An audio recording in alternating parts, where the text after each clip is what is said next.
Fondation Félix Houphouët-Boigny, 20 ans de pérennisation des luttes pour l'indépendance et d'études sur la construction nationale des États africains, puis son créateur, feu le président Félix Houphouët-Boigny, et ses compagnons l'érigent en Centre international de recherche sur la paix.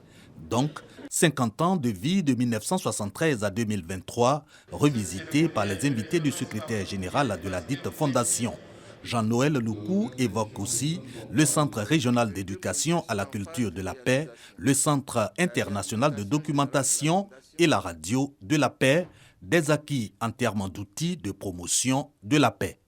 Je suis heureux que 2 projets soient en phase de réalisation. La réhabilitation générale de la Fondation et l'École panafricaine de la paix. Nous souhaitons vivement l'aboutissement de 2 autres projets qui nous tiennent à cœur. Le projet de musée de la paix et le transfert de la radio de la paix à la Fondation Yamoussoukro.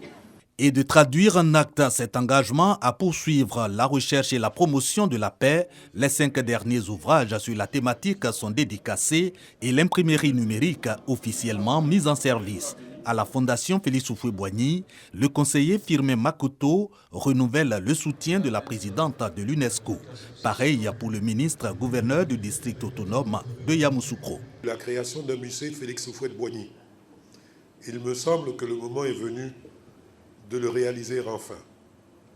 Les murs de la résidence des Boigny à Yamoussoukro en seraient le siège tout indiqué. Un corps de professeurs et d'enseignants-chercheurs en activité ou retraités pourrait sillonner les lycées et collèges du pays et y prononcer des conférences pour faire connaître la pensée politique et philosophique de Félix Houphouët-Boigny. Cet appel, le président Alassane Ouattara l'a entendu avant même son lancement en décidant de l'entière réhabilitation du patrimoine de la Fondation, d'où l'hommage appuyé de ses dirigeants au chef de l'État.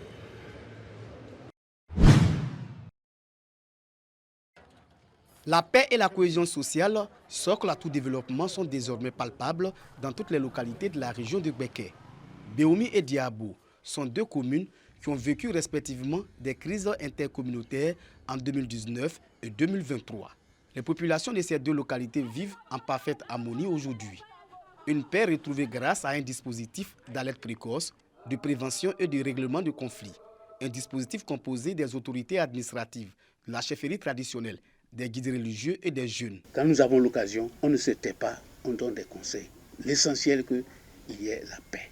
Parce que l'Ivoirien, l'hospitalité, là, elle est légendaire. Ça est dans notre sang. Dans nos prêches, même dans les radios de proximité, nous continuons de prôner la paix. Il y a des conférences même à la mairie, à la sous-préfecture, il y a des conférences qu'on organise dont les thèmes centraux sont la paix. Ici, il n'y a pas chrétien, il n'y a pas musulman, on est ensemble. Chaque fois, moi-même, avec Pasteur Bludi, on est ensemble. Même avec le nouveau chef de village, il n'y a pas de problème. Nana Barthélémy comme Nana, chef de village, il n'y a pas de problème. C'est l'amour.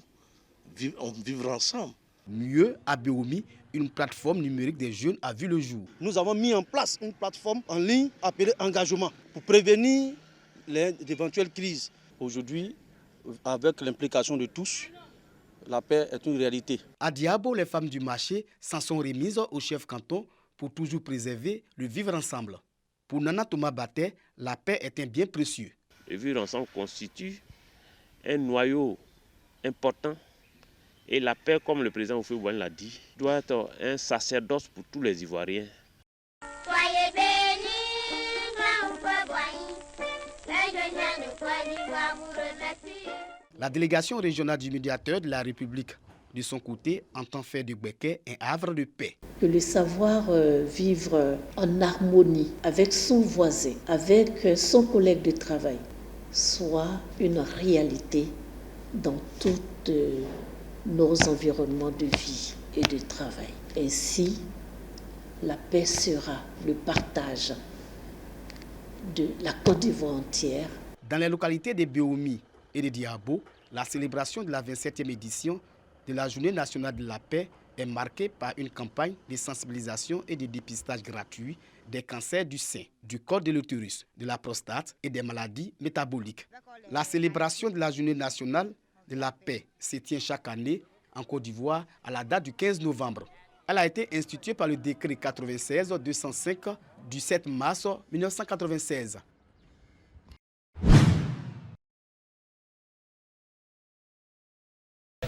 Notre credo doit être discipline. Notre credo doit être travail. C'est un moment important dans la vie de cet établissement, le salut aux couleurs, un rituel auquel se soumettent enseignants, élèves et personnel administratif tous les lundis durant l'année scolaire. Bienvenue au lycée moderne 1 de Boisflé.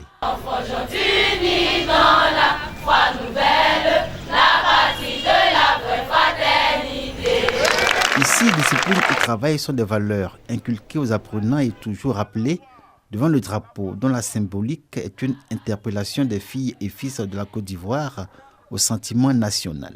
On chante la bijonnaise. On est fiers parce que c'est notre hymne national. Ce sont les enfants. Il faut que nous soyons toujours présents pour leur inculquer certaines valeurs. Nous leur disons que nous devons venir au drapeau pour valoriser ce pays-là et surtout leur parler de la discipline. Ça me fait plaisir de voir les enfants devant le drapeau. Ils doivent comprendre qu'ils doivent être disciplinés et le pays compte sur eux.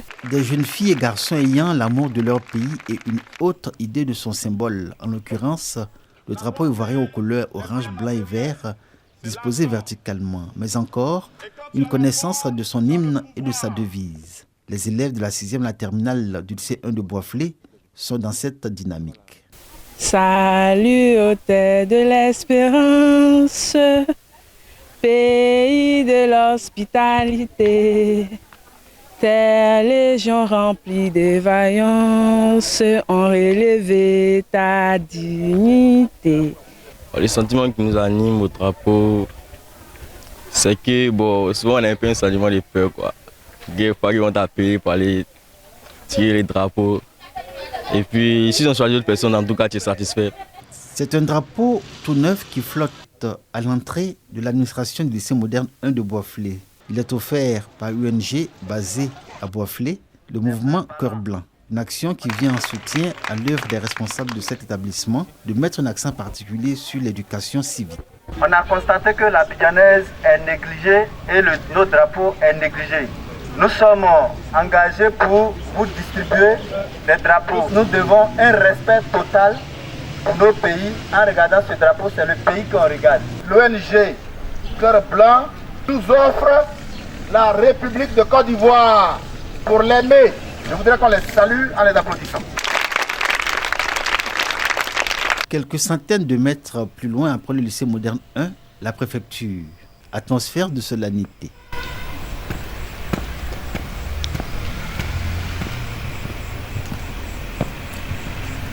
Cérémonie militaire terminée.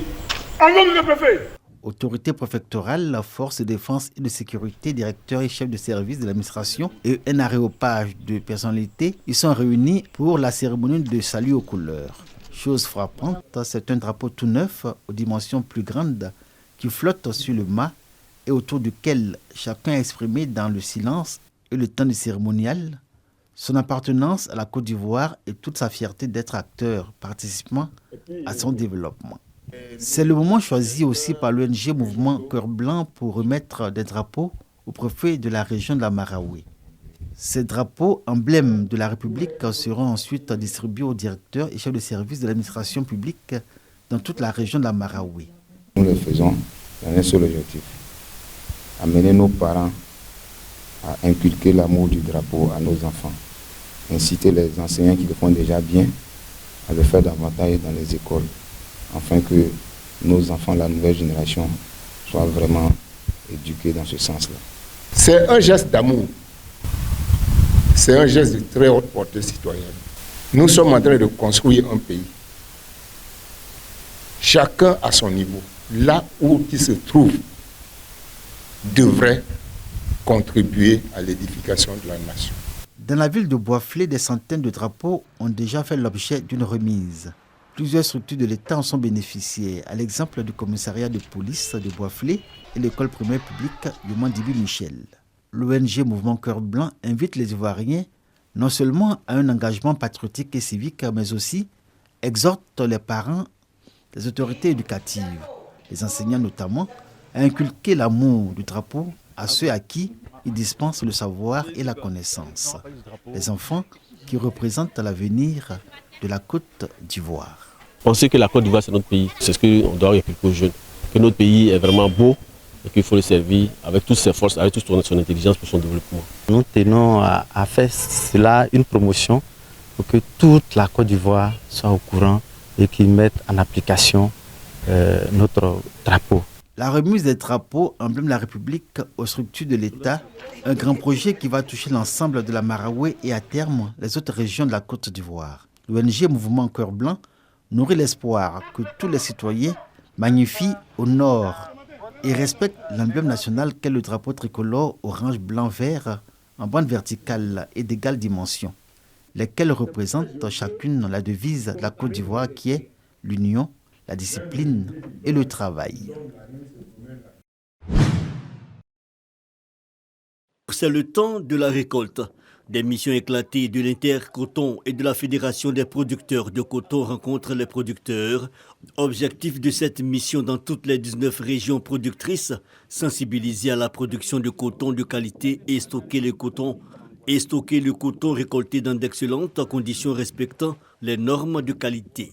Ce qui a été indexé, c'est le fait que le mixage qui est fait pendant la commercialisation dans les camions de collecte là, il n'est pas approprié. Dans le coton habituellement, on dit qu'il faut procéder à la commercialisation en faisant le groupement, n'est-ce pas, par l'eau homogène, de telle sorte que le chargement de camions soit fait par l'eau homogène. Et c'est cette pratique-là qui avait été délaissée depuis un bon moment par les producteurs. Et la conséquence, c'est les balles hétérogènes ou non homogènes, n'est-ce pas, qui ont été découvertes ces dernières années. Déjà l'année passée, en 2022-2023, comparé à la campagne précédente, quand même, on a eu des éléments d'amélioration au niveau des paramètres, des caractéristiques technologiques, n'est-ce pas, de la qualité de la fibre de coton origine Côte d'Ivoire. Dans toutes les localités visitées, les producteurs ont été invités en cette période à la plus grande vigilance dans le traitement de la fibre et de la graine de coton. Les cotonculteurs, pour leur part, prennent l'engagement de respecter les conseils reçus, mais aussi de mettre à profit les enseignements grâce auxquels ils vont tirer le meilleur bénéfice de leur production. La campagne dernière, on a eu une crise naturelle. Mais cette année, les produits, vraiment au niveau de l'Intercoton et la fédération, les produits qu'ils nous ont donnés, vraiment, c'est des produits de qualité. Le paysan, à chaque fois, il faut l'orienter. Il est dedans, ça fait 20 ans, mais toujours il a besoin du conseil pour s'orienter. Ce qu'il demande à l'Intercoton, à la fédération, vraiment, chaque année, avant de rentrer à la commercialisation, il faut qu'il vienne vers nous. Faire ça pour avoir la meilleure qualité. Les producteurs de coton de l'ensemble du bassin cotonnier ont beaucoup souffert des jacides, avec pour conséquence de cette maladie d'énormes pertes de récolte. Cette maladie, aujourd'hui maîtrisée, il relève le double défi de la qualité de la performance. Pour rappel, la norme qualité en Côte d'Ivoire est de 59%, contre 65% exigés au plan international.